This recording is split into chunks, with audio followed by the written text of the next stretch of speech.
Today, I will be talking about Greek culture. Have you ever seen my big fat Greek wedding? Well, that's kind of like my life. I'm Greek, and obviously I live in America. But my grandmother was from Greece, and so is my mom, and my dad's side of the family is from Greece too. I'm 20 years old, and I'm learning all about the culture. And you would think that I would know all about it by now, but I'm still learning different things, and I love it. Today, I want to talk about religion, foods, and dancing. Religion is one of the main things about Greek culture. We are so into our religion. We are kind of like Catholics in a way. We worship God and we kind of do all the similar things that Catholics do, like we get baptized when we're babies and we take communion and all of that, but our language is different. We speak Greek in the church. So the priest, he talks in all Greek, and it's very important to us because way back when in Greece, they would have churches, and it used to be that the girls sat in front and the boys sat in the back, and you would have to stand the whole time. There was no pews to sit. You would stand the whole time. And the language, that's all they talked in Greece. So when it came to America, that's all the priests knew how to speak. So the language, it stuck with the culture, religion. So we still speak Greek in church. And there's a lot of rules kind of in the church. Like, we have to dress up. We have to wear nice clothing. We're not allowed to cross our legs. Crossing our legs is bad. When I was little, my mom used to slap my legs if my legs got crossed. And now I never cross my legs in church because it's kind of like you're worshiping God, and crossing your legs is just, I don't know, my mom never really gave me the whole background of it, but they told us, like, it's every Greek person, you're not allowed to cross your legs in church. So we don't cross our legs, and we're not allowed to wear flip-flops. We can't have our shoulders showing. We have to have sweaters, and we have to have proper clothing. And it's weird for me to go to different churches and see that they dress in jeans and shirt. Like, I just came back from church and I'm wearing a Harry Potter shirt. My church would, I guess, frown upon me if they saw me coming in like that. And that's kind of what I've grown up on, like, wear nice things to church. So, in our church, we have icons, and they're very beautiful, and they have a lot of meaning behind them.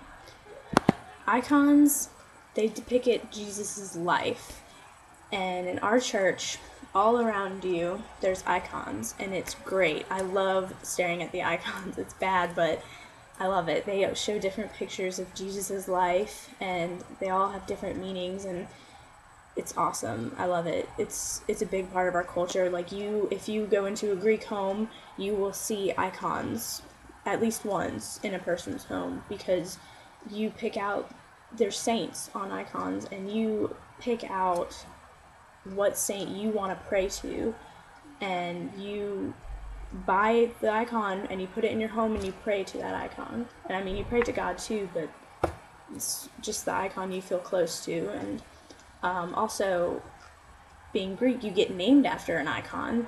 So my name is Joanna, and that comes from the name John. So my saint is Saint John, and they have name days.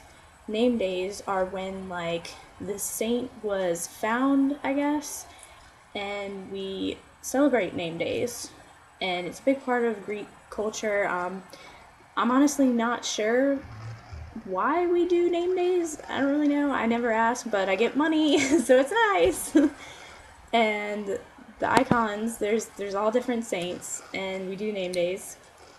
And I think that's pretty much it about icons. And Jesus' life, though, it's beautiful. Like, if you go into a Greek church, there's pictures of Jesus and his life. And I think in my dorm room, I actually have a icon by my bed of Jesus and Mother Mary, and I love it. It makes me feel like I'm at home again. And so the next thing I want to talk about is dancing. Greeks dance for fun, but they also did it for a serious reason. And there's all different types of dances. There's many, many dances. So there was, back in the day in Greece, there were war dances. And there's this one dance that I remember learning. My teacher, she told us, this is the dance that the women did during the war when the Turks invaded.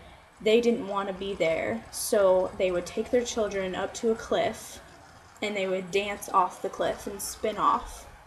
And it was kind of beautiful that we danced it. Like it felt meaningful, and like there's a drum in the background that you dance to and the rhythm. And the Greek dances, they have different meanings. There's one dance that my island does. I'm from the island of Ikaria, and we dance the Icarian dance.